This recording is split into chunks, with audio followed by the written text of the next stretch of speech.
As we enter into a new year, here's wishing you all a very bright, prosperous, successful, and peaceful happy new year ahead. On this note, I welcome you all to the first analyst of this year, brought to you by Vajiram and Ravi. Today is 2nd of January, and here are the following articles presented before you. In the first article, we will read about the XPoSat mission which has been recently launched as ISRO has commenced the new year by launching India's first and world's second polarimetric mission in order to study the X-rays coming from space. So thereby, we will read about the XPoSat mission. In the second one, we will read about the dual disasters that are creating havoc in Japan, which has been recently struck by massive earthquakes, which has in turn triggered the disaster called tsunami. So we will have a detailed analysis of the tsunami disaster and what is India's preparedness regarding the same. Then we will read about the National Rural Employment Scheme of the country, which has recently been mandated with Aadhaar-based payment system. So we will have a thorough look on both these topics. Then from prelims point of view, we will read about the new subvariant of COVID-19. This is the COVID JN1 subvariant, and recently India has seen up to 196 cases. We will also see why it has been designated by WHO as the variant of interest.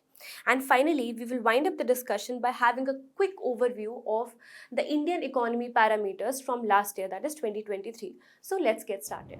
To begin with the first topic, this is the XPoSat mission launched by India. This makes ISRO, India, the second country in the world and the first to have a special kind of polarimetry telescope installed in the low Earth orbit. Now, what is the context? That this is going to be India's eye in the deep space. Why eye? Because this is going to be an observatory which will have some inbuilt telescope on it, which will help us to have the explorations of the deeper space. Deeper space means beyond the solar system. That is, we are going to find out details and the curiosities about the black holes, neutron stars, magnetars, etc. with the help of the XPoSat mission. So this is what makes this mission very, very important. This is also very important from examination point of view for both prelims and mains part of the syllabus. Now, to begin with, what is the aim and agenda of the XPoSat which has been recently launched? So, it is to analyze the polarization of the X-rays. Here, we are particularly going to analyze the X-ray part of the electromagnetic spectrum emanating from the bright celestial sources. And with the help of this, we are going to dwell deeper into the deep space. Now, if you want to understand the XPoSat objective, let's break down the keywords first.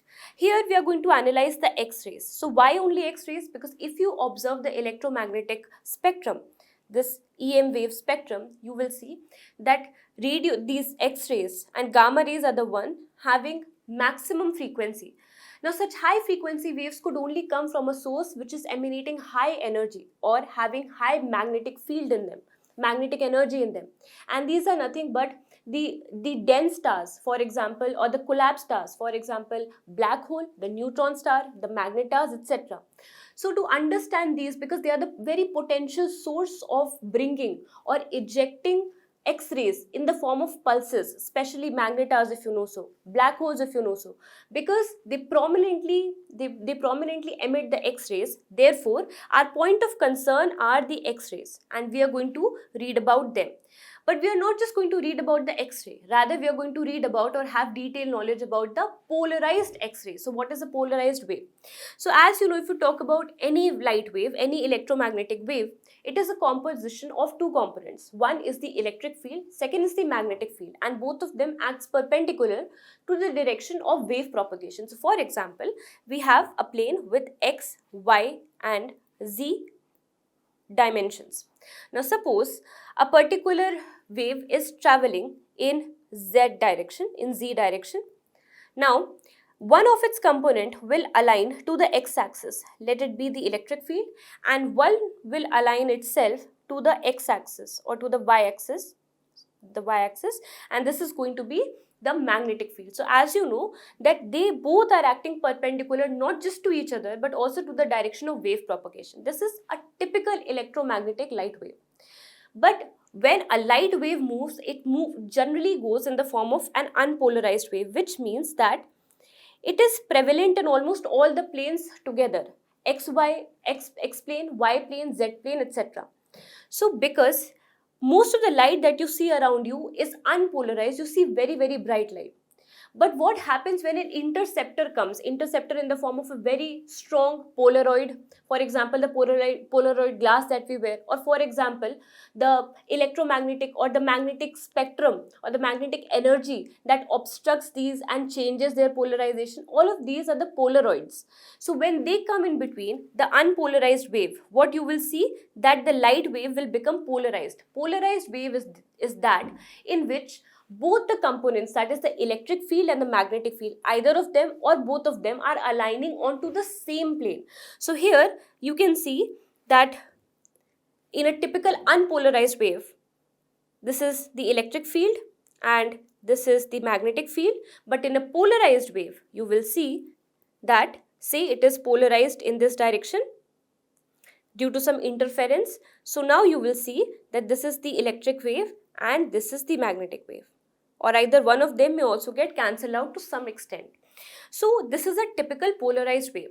Why are polarized waves getting created in universe? Because it is obstructed by many sources which emit huge amount of magnetic field, magnetic energy, which changes the polarization order. Therefore, when you understand the type of polarized wave, X-ray or the polarized X-ray wave that is coming, you will be able to understand the type of radiation that is coming from universe, from different emitting sources. You will also be able to understand the very nature, the age of the emitting source. For example, neutron star, for example, black hole. And you will also understand the different type of processes and materials that it has gone through, this rays has gone through before reaching the earth. And this is the objective of studying the polarized X-rays using the XPoSat mission. The first country in the world to create an XPoSat kind of mission was the IXPE mission of NASA. That is, it was first done by USA and India is the second country to do so. Now, what is the significance of understanding this? How do we calculate the polarized waves? By introducing a polarized or a polarimetric telescope or an observatory. So here it is able to calculate two things. First of all, what has been the degree of bending? So as I've already told you, a polarizer is responsible for bending or changing the degree or changing the plane of alignment of the unpolarized wave. Depending on the nature of this polarizer in the space is basically the different type of magnetic fields emanating from different sources. Depending on the nature of the polarizer, there will be a certain bend in the polarized angle, there will be certain angular degree, there will be certain intensity or magnitude of the polarization, and the polarimeter that is installed in XPoSat is able or is capable to calculate both of them together, thereby making us understand the deep history of our universe. Now, how a typical NASA's IXP X-ray telescope works, because in line of this, ISRO is also going to function. So, X-rays are, first of all, as we know, they are going to be emitted by huge magnetic field or magnetic field radiating sources like black holes and neutron stars. Then, as you know that what are black holes and neutron stars? So these are a kind of stars. Neutron star and black holes essentially comes into that category where a star has collapsed. A star that was so big that it was more than about 3 times the size of the sun. For a neutron star, it is 1.5 times the size of sun. For a black hole, it should be more than 3 times the size of the sun. And when it collapses into a very small area, the density increases. Therefore, the magnetic energy coming out is also increased. The gravitational field also increases. It warps the space and time around it.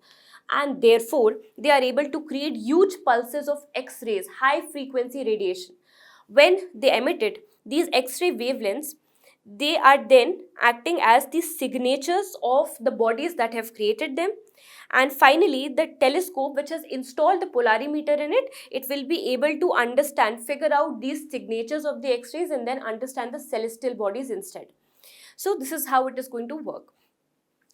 Now, taking details about the XPoSat mission. So first of all, what it does, it measures the polarization. That is the degree of polarization and the direction of the polarization of what? Of the X-ray photons that are coming from celestial bodies. To understand that, a observatory has been launched on the low Earth orbit. It has been parked in the low Earth orbit and it has been launched using the PSLV C-58. you must also remember this is not a GSLV. We are supposed to make observations. For that, we require the polar orbit. To launch in a polar orbit, we require PSLVs. Then the mission life is also 5 years, and it has got 2 payloads in it. The primary payload, which is also one of its kind in the world, is known as POLIX, or Indian X-ray Polarimeter, which has been developed by Raman Research Institute. And the second one is the XSPECT. This is the X-ray spectroscopy and timing payload. So these 2 payloads are carried by the XPoSat. Now, it has been basically installed in the low Earth orbit, especially in 650 kilometers with an inclination of 6 degrees, so that we can make a year-round observation of the deep space. Now, let's quickly understand the details about the 2 payloads. So, first of all, the POLIX payload. So, this is for the first time when a country or a space organization has attempted to create a range that has been never attempted before. So, whenever the other countries wanted to make an observation of the X-rays coming, they never were equipped with the technology to have X-ray, to have this X-ray based wavelength or X-ray based energy. They used to utilize the optical wavelengths, they used to utilize the radio wavelengths, but could never attempt the X-ray wavelengths. So for the first time, the observations will be made using the medium X-ray energy band, that is ranging from 8 to 30 electron volt. For the NASA counterpart, it is only from 2 to 8. So now you know that we are working in a very, very large range. Next, it comprises of 2 further payloads, which are the collimator. Collimator filters the light that is coming from the bright source so that we are able to take the light of our interest. And second, there is scatterer, which prevents the trapped light from escaping out so that we preserve the light and then we are able to have detailed analysis of the same. This helps us to understand the degree and the angle of polarization of whatever X-ray photons are coming inside. And this was designed by the Raman Research Institute, which is created by the Nobel laureate C.V. Raman, and it is headquartered in Bangalore of Karnataka. The next component is the XSPECT. This is a high spectroscopic resolution in a soft X-ray energy band. Here, the energy band is pretty low. This is of 0.8 to 15. The range is very high, but the scope is low as compared to POLIX. What is it meant for? It is meant to distinguish between the different type of sources that are emitting the X-ray. So, because it is only able to detect, observe whether it is whether it is a pulsar or it is a black hole or it is a neutron star or an active galactic nuclei. In order to make a differentiation between them, the XSPECT is going to be used. So, these are the 2 telescopes. These are the 2 payloads within the observatory. Now, what is the significance of XPoSat mission overall? What makes it unique? First of all, that it facilitates the X-ray polarization measurement using the X-ray band only, unlike the previous ones which have been using the optical bands or the radio bands. Second, it for the first time provides for a very expanded observation. We have got now a range from 8 to 30 kilo electron volt, and this is huge as compared to the NASA counterpart also. So this brings, or this stands out, the XPoSat mission of ISRO. Now let's talk about the dual disasters that are plaguing Japan right now. So tsunami waves have recently hit Japan's coast after a 7.6 magnitude earthquake has struck its coast. Now, when we are talking about the magnitude, you must remember we have already taught that magnitude is calculated using Richter scale. And what is the difference between magnitude and intensity, and what are the 2 different types of scales which are used? You must revise it in your head. Now, why is it important for us? Because it pertains with 2 parts of the syllabus. First of all, we are going to talk about the geophysical phenomena which occurs in GS1, and then the disaster management which occurs in GS3. So first of all, what are tsunamis and why are they named so? So tsunamis are huge destructive waves with very, very long wavelengths. Very long wavelength when it is in the deep waters, but as it reaches the shallow water, it decreases the wavelength and drastically increases the height, leading to disastrous effects. So tsunami, for the first time, though it is a natural disaster, but for the first time it got internationally recognized in 1700s when the tsunami hit Japan, killing millions of people. And therefore, observing this phenomena, it was given a Japanese name called tsunami, which means harbor wave. By the very definition, these are a series of very long wavelength but very high energy waves. which have initially occurred in the deep or the large water bodies in the deep waters caused by a major disturbance. This major disturbance could be a tectonic activity, could be an anthropogenic reason or a natural disaster, and which has finally caused the displacement of huge volume of water. To understand the characteristic of tsunami, let's first understand this diagram. So a typical tsunami wave would be sinusoidal. Now to understand different features, please pay attention to this diagram. The highest point is known as the crest, and the deepest one is known as the trough. The height or the distance between crest to trough is known as a wave height.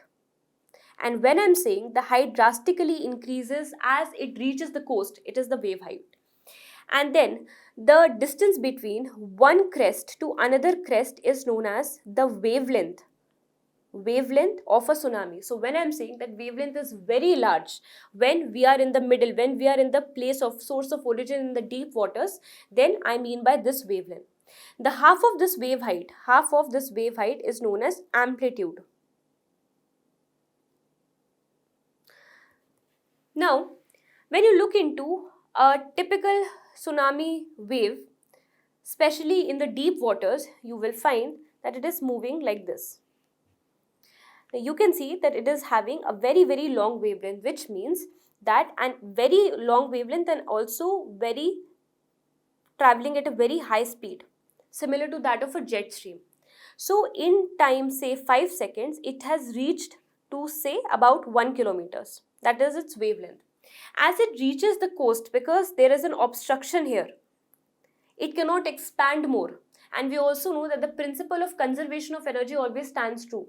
So what does it mean? It means that the wavelength will shrink down now. But in order to compensate that, what will increase? The height will increase. And therefore, a sudden increase, about kilometers of height is increased, and suddenly you see a havocing wave striking the coast and causing disaster. So this is how this is the working principle of a tsunami wave. Now, what are the different reasons of tsunami? So, there could be both natural triggers and anthropogenic triggers, but largely it is because of the natural triggers, like for example, in the case of Japan. So, the first one and the most prevalent one is the underwater earthquake, especially prevalent in the Ring of Fire region where deep tectonic activities is going on. Earthquakes is basically the shaking or the trembling of the earth due to sudden release of the energy. This sudden release of energy is happening due to shaking or due to rubbing off between two huge tectonic plates. Now, because these tectonic plates have released massive amount of energy, it has displaced the water as well. The displacement of the sudden water leads to creation of a series of long wavelengths with very, very high energy, which eventually creates tsunami-like conditions. So, it is especially prevalent in or across the coast of the Ring of Fire, Japan being one of them. Japan was also struck in 2011 by a very disastrous tsunami. It was hit by a magnitude of over 8 or 9 magnitude earthquake. And also the Indian Ocean tsunami of 2004 was also a reason of the earthquake that happened in the region. The second reason is the sudden eruption of the violent magma in the form of volcano. So volcanic eruption is also one of the reasons which can trigger tsunami due to huge displacement of water. An example of this is in Indonesia. The Indonesia's Krakatoa volcano. It erupted in the year 1883, leading to tsunami-like conditions. Then landslides also causes massive displacement of water. While landslides are happening underwater, either because of earthquake or volcanic eruptions or other things as well. For example, again, Indonesia's Anak Krakatoa, this landslide happened. This was a dormant volcano. The landslide happened, triggering the massive displacement of water.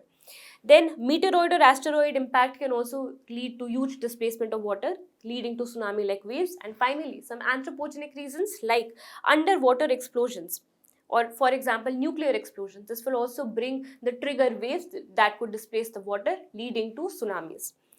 Now, as we have understood the reasons, what is the working phenomena? Working phenomena lies in the shoaling effect. So what happens once a trigger has happened, it will disturb the water. The disturbance in the water will lead to huge amount of ripple propagation. Ripple will start propagating. The series of waves are known as ripples, and they will start propagating from the deep waters to the shallow waters. As they move, the shoaling effect will take place, which means that the conservation of the energy will take place. Therefore, the height will drastically increase as the speed reduces when it comes to the coast, when it hits the shallow waters.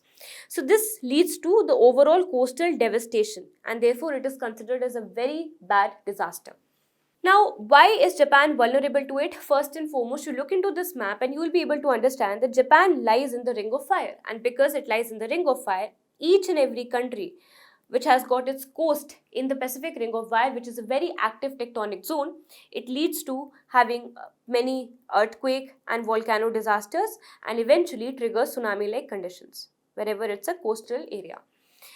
Then it has already happened in 2011, as I've already told you, a 9.0 magnitude earthquake has hit, resulting into the death of about 18,000 people in Japan. And also it has led to a nuclear meltdown. The nuclear plant that is in news right now, which is the Fukushima power plant, it got struck by the tsunami waves only, and causing the most severe nuclear accident since the 1986 Chernobyl disaster. So this is Japan's vulnerability, why it has happened. And now finally, what is tsunami's preparedness in India? So first and foremost, India is a part of Indian Ocean Tsunami Warning System. This was formed in 2006 to help disseminate the information in all the countries that are located in the Indian Ocean Rim region. So, in order to facilitate quicker dissemination of information, alerts, in order to bring advisories, India has also been a part of Indian Ocean Tsunami Warning System. Second is that we have our own inbuilt Indian Ocean Tsunami Early Warning Center, and this is operated by INCOIS, which is in Hyderabad. This is also to publish quick advisories to all the stakeholders involved in the disaster preparedness. And then we need public awareness and public education. So for this, INCOIS itself has tied hands with the NDMA, the National Disaster Management Authority, in order to create awareness campaigns, workshops, trainings regarding the tsunami preparedness, and also create mock drills at schools level, college level, at the coastal cities level, administration level, etc. INCOIS has also tied hands with UNESCO. So UNESCO IOC initiative, named as Tsunami Ready Initiative, aims at preparing the coastal communities, the public specially, in order to become more disaster resilient, in order to have better preparedness against a disaster. A very good case study are the two villages of Odisha. This is the Venkatraipur district and the Nolia Sahi villages of Odisha, and both of them have been designated as the world's first tsunami prepared cities, which have accorded India the only status to be the first nation in the world to have disaster ready or tsunami ready cities in it. Then we should also have some technological interventions. For example, creating a software for monitoring both the triggers, for example, volcano, earthquake, and also the side effect, that is tsunamis, and also causing the multimodal dissemination of the same. For this purpose, INCOIS again has interfaced with the NDMA's Common Alert Protocol system. So whatever information regarding the ocean hazards INCOIS gathers, it quickly gives it to the public using the Common Alert Protocol system of the NDMA. Next, INCOIS has also generated its own mobile application known as Samudra, which is smart access to marine users for ocean data resources and advisories. It also helps in providing quick dissemination of information. So we know that tsunami essentially is a hazard which can be converted into disaster if we do not take proper proactive measures. So the need of the hour is to be prepared of the natural disasters like tsunami by building more resilient communities, infrastructure, etc. Now coming to the third topic, here we will see how the Aadhaar-based payment system has been made mandatory if somebody wants to get the incentives from MGNREGA scheme. And recently, upon the wide cry from the opposition that this is going to be a very big blunder and this is going to weaponize the technology, so upon hearing such arguments, the Ministry of Rural Development has decided to give certain exceptions on case-to-case basis. Therefore, while it is mandated, it will still have some exceptions on case-to-case basis. What essentially this idea is that since from the new year, the MGNREGA beneficiaries will be provided their incentives or their entitlements using the Aadhaar system. they have to be linked with Aadhaar. Their accounts have to be linked with the Aadhaar if they want to get this particular incentive. Now this again has got multiple issues with it. Issues because it will lead to deletion of many beneficiaries because they might not be having Aadhaar seeded with their bank account. So in light with this, we will have a quick look into, first of all, the MGNREGA scheme. MGNREGA scheme is one of the largest work guarantee program which provides for legal guarantee, legal entitlement of the work and legal wage, statutory wage against that work. And this was launched in 2005. Why is it known as world's largest guarantee program, a work guarantee program? Because it benefits more than 14 crore people by right now. It is launched in 2005 by the Ministry of Rural Development. You must remember this ministry. You must also ensure that you are reading all these provisions in detail. So first of all, it is a legal guarantee for 100 days, only 100 days of employment in one financial year. This is not a typical annual year, this is a financial year. And who is entitled for the same? The adult member. Any adult member without any particular specification, qualification, any adult member of any rural household, because this is the MGNREGA scheme, Mahatma Gandhi National Rural Employment Guarantee Scheme. So this was enacted by the Act of 2005, therefore it also has got some statutory backing with it. Now, here it is provided to those people, first of all, they need to be adult, that is more than 18, the age of more than 18. They should belong to a rural household and they should be willing to do the work. So anybody who comes for the registration, signs up for the work, only that person will be given the entitlement. So must be willing to do public work. So they are only made to do the public work, not the private work. Second, it should be related to, or it is related to, the unskilled manual work or not any mechanized or automation kind of work. And they have to be entitled, they have to be given certain statutory minimum wage against the same. So currently, about 14.34 crore people have been benefited or have been entitled with the MGNREGA scheme. Why does it give you legal guarantee? Because it has got a statutory backing of the MGNREGA Act of 2005, which says that if upon request, you must be given the work within 15 days of your application. If you are not getting the work within 15 days, then you will be given an unemployment allowance. So which means that financial security at the rural level will be entrenched or will be strengthened with the help of MGNREGA scheme. It also gives priority to the women because about 1/3 of the people who are registering and requesting for the work should be, or all the people who are registering and requesting for the work, women should be given 1/3. Women should be given priority and should be given 1/3 of the work. Finally, it also mandates a social audit according to section 17 of the MGNREGA Act. It says that all the works, all the public works, the unskilled manual public works that are performed by the MGNREGA, all of them should be subjected to social audit. Now, how does the wage payment system of MGNREGA operates? Because even before Aadhaar-based payment systems, some payment system must have been there, especially in the form of electronic payment. So how government used to do it? The first mode of payment was, and the previous one was, the National Automated Clearing House, the NACH-based electronic payment system. And this was launched by the National Payment Corporation of India.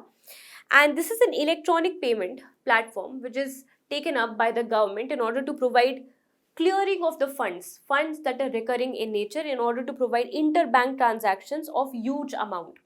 So all of this direct benefit transfers were usually done using the NACH account. This is basically an account to account transfer, but it has got some issues with it. When there are only accounts involved and no proper identification, this will lead to evasion by the ghost beneficiaries, by the false beneficiaries. This will lead to leakages of the fund. And God forbid, if some issue happens with the bank account, for example, it got seized, then this will also lead to irregularity in the payment, affecting the financial security of the person or the household. To do away with these things, Aadhaar-based payment system has been launched by the government in the year 2017, whereby Aadhaar number is linked to the bank account. So now the recipient's financial address would not be the bank account but his Aadhaar number. So you only need one Aadhaar number in order to fetch any kind of direct benefit transfer of financial incentives from the government of India using the Aadhaar-based payment system. Aadhaar-based payment system should be a gateway. You must also remember that this is a gateway provided by the government of India, whereas A dedicated portal is known as Aadhaar enabled payment system. For example, this is a kind of Paytm or Google Pay with your Aadhaar number. So this is a portal, but the entire gateway is the Aadhaar based payment system where you need Aadhaar seeded bank accounts or you need your Aadhaar number for proper identification. This again reduces the chances of ghost beneficiaries, leakages of the fund, so it is more efficient. It also prevents the disruption in the workers' wage payment if the bank account ceases to exist or if some faults happen in the bank account, because anyway, they are not recognized by the bank account, they will be recognized by their Aadhaar number. Now, as per the government data, about 84% of the total transfers till March 2023 have been made using Aadhaar-based payment system only, and now MGNREGA systems or payments have also been brought into its ambit. What are the issues with the mandate? First of all, because you are mandating Aadhaar, and that too in the rural population of the India, which are not very literate, they must not be having that much information of the Aadhaar as well or equipped with the Aadhaar documents. So therefore, there would be a case of high rate of job deletions. It has been found out by a survey conducted by the Hindu newspaper, that it will lead to rejection of about 34% of the total registered cardholders and 12% of the active card holders. So these are some of the issues which has been a bone of contention regarding this mandate. Now, once we have understood what is MGNREGA and what is Aadhaar enabled payment system, Aadhaar based payment system, now I will call upon you to solve this particular question which has been asked by UPSC in the 2011 PYQ. I would also like to give an acknowledgement to all those people who have been actively participating in answering the questions, because I've been reading those and the answers regarding green box subsidy and CPCB statutory provisions were absolutely correct. So I really appreciate that. Now go forward and try to answer this question which has been asked by UPSC. Now the next topic is about a subvariant of the COVID-19 disease. This is the COVID J1 subvariant, which has led to a global concern because up to 196 cases have been detected in India only, with many upsurges across different parts of the world. Now, this concerns with GST part of the syllabus, where you have to read about different type of communicable disease and also have to keep yourself aware with the different developments in science and tech field. Now, let's read about what is the COVID JN1 subvariant. So, first of all, why am I calling it a subvariant and not a variant of the COVID-19? So, the SARS-CoV-19, when it emerged, it had multiple spike proteins. In order to deal with those spike proteins, so spike proteins are basically these proteins which attaches itself with the target cells, for example, cells of your lungs, the respiratory system, and thereby affecting the cells. Now, if you want to break away this infection, you would want to capture these cells, these recipient cells, and you have to destroy them or you have to neutralize them. So the target of any vaccine is to target the spike protein. But what happens? The virus keeps gaining immunity from the antibodies or from any kind of medications you're giving or vaccination or any immunization that you're providing. It has a virtue of calibrating itself, of rejuvenating itself. So as a result, it performs mutation in order to fight the immunity responses that we are giving to it, in order to have its more chances of survival. Therefore, it creates mutations. These mutation creates different type of variants. So yes, the kind of disease, the kind of cells that is going to infect, that's going to be the same.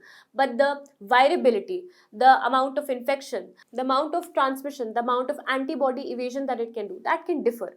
So therefore, there are multiple variants created of any virus, not just COVID. When we talk about COVID, a variant was created. This variant was known as Pyrola variant or Pirola variant. Scientifically, it was known as BA286 variant. This Pirola variant had got up to 30 mutations in its spike. So this was already a case of concern. This was already a variant of concern for us. But then comes another variant, another subvariant within this Pirola variant, in which one additional mutation was found. So now, for example, a mutated virus of COVID has taken place. This mutated virus is known as Pirola. Now Purella also has got mutated. So about at least one spike protein has got genetically mutated. So as a result of this, it has created a subvariant. The subvariant was for the first time detected in United States in the month of September. So yes, while you are seeing increasing transmittability across the world right now, especially in the months of December after the winters came, but its first case was found for the first time in United States back in September. So it's not a new case as such. So now you have understood that what is Purella, what is variant, and what is the subvariant JN1. Now, we will here try to answer this question because this can be a potential question in UPSC, because WHO has recently designated this particular variant as the variant of interest. So, what is the variant of interest? What are the qualifications to become that? And finally, why WHO? What is the difference between variant of interest and variant of concern? Let's understand that, and then we'll try to answer that question. So first of all, variant of interest are those variant of any deadly virus which has first of all been less effective against the vaccination or the immunization. So they are not very easily immunized or neutralized using the interventions like your vaccines. And secondly, that they have huge potential to spread. So such variants will be known as the variant of interest, which needs to be the WHO and the other countries of the world, their health bodies needs to be watchful of the same. Now the WHO criteria for making any particular virus as a variant of interest would be, first of all, that against all the multiple variants that the virus is creating, this one has got the maximum amount of growth potential, that is in numbers and also in fatalities, also in the number of cases. In the virability, all of this, it is very high as compared to other variants. Second criteria is that it is known to change the characteristics. For example, it might have more or less transmittability or have more virulence. Virulence is the ability of a pathogen to infect or to cause harm to a particular healthy cell of the body. So, amount of virulence, antibody evasion, susceptibility to diagnostics, therapies, immunization, all of these characteristics would be very different in this variant as compared to the original virus. So, when these two qualifications are fulfilled, a particular virus is considered as the variant of interest. What is the significance? The moment WHO designates a virus as variant of interest, it mandates all the member nations of WHO to report the cases of it immediately, to monitor it responsibly, and to conduct the field investigations to study the further potential of this particular variant so that it doesn't become a global disaster or a global pandemic. Then, what are the variants of concerns? So these are those variant of interest which have increased transmission as compared to their original virus, or they have severe disease leading to hospitalization, or they have found reduced effectiveness to the vaccines as compared to the variant of interest. Looking upon this data, can you now answer this question? Concerning the variant of interest seen in the news due to the news of COVID-19 subvariant, consider the following statement and try to answer these questions. So kindly comment it in the comment box below and I'll be looking forward to your answers. Now coming to the last topic, here we will have a 2023 year-round review of the different economic indicators from Indian economy. So in the year review, we will have analysis of the GDP growth, retail inflation rate, what was the unemployment performance of the country, what was the manufacturing performance of Indian economy, of Indian rupee, and the repo rate. So first of all, before beginning the analysis, we must understand what all different events at international and national level took place in the year 2023. So on the international front, we saw economic crisis in US where it hit its debt ceiling. There was also fallout of huge banks like Silicon Valley Bank. There was also debt crisis, interest rate crisis, and finally we also saw multiple wars like Ukraine-Russia war, which impacted the import-exports from the country, and secondly also we saw the recent Israel-Hamas war. So all of this is going on, and then suddenly in India we see up to 6 assembly elections, which raises the hopes and the promises, increasing, boosting the export, the production, the growth, etc. And we also see 2024 as the upcoming Lok Sabha election year. So amid all of these things, how have the multiple economic indicators performed so far? So first of all, what about GDP growth? So when you calculate GDP growth, you basically take into account the GDP of this particular year. Then you, for example, GDP of 2023 will be subtracted with the GDP value of 2022 and divided by the GDP value of 2022 again. This is how you will get the growth rate. And what exactly is GDP? GDP is nothing but the final price of all the products that have been created, all the goods and services that have been created in the domestic territory of India in this case, in 1 year. This is a GDP. And the GDP, as you can see, in the year 2023 saw a rise since the last year of 2022. It saw an uprise 7.8% in the first quarter. Yes, it declined to 7.6, but it's still the global economy is very hopeful of the indications of GDP growth, highlighting the fact that India has also become the 5th largest economy in the world. So GDP growth is very optimistic when it comes to India. Second, what about the retail inflation rate? So first of all, retail inflation in India is calculated using the consumer price index combined, which is produced by NSO. The base year is 2012. And here in the CPI, you calculate not only the food and beverages, but also the clothing, the housing, the fuel and light, making it more comprehensive. You also calculate services. So basically, CPI is where you calculate the change in the prices of the baskets of the goods and services that are purchased by the consumer. So this is purchased, or this is calculated from the point of view of consumer, as compared to WPI, which is calculated from the point of view of producers, and it also doesn't include services in it. Here it includes both goods and services. So let's have a look. Here in July, the inflation peaked up. The inflation peaked up basically because of cereals, pulses and vegetables. The dal, roti, sabzi, all of them peaked. The only thing which saw a decline in inflation were the oils and the fats. And there were other things like clothing, footwear, housing, fuel and light. They also saw a decline in the amount of inflation. So the inflationary causing trend were mostly regarding the food prices, the cereal, pulses and the vegetables.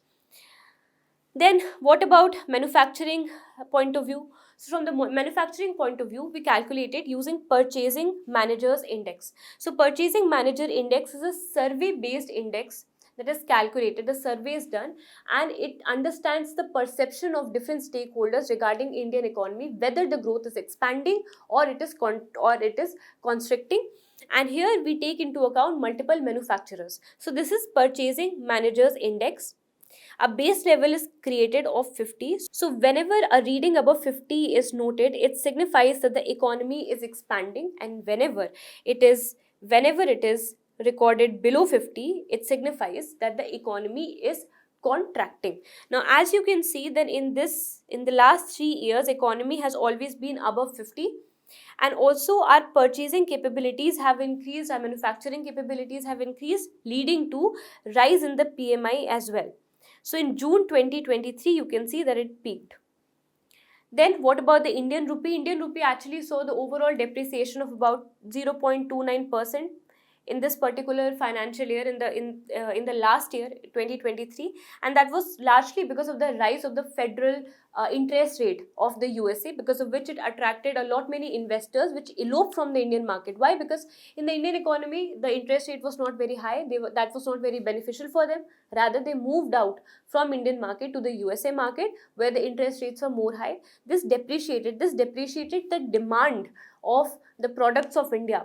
Therefore, it also compromised, it also took away the investments, which also degraded the value of rupee against the dollar. So you can see the degrading trend can be seen. Next is the unemployment rate. Now, unemployment does not mean the lack of jobs. It means lack of jobs for the people who are willing to do so.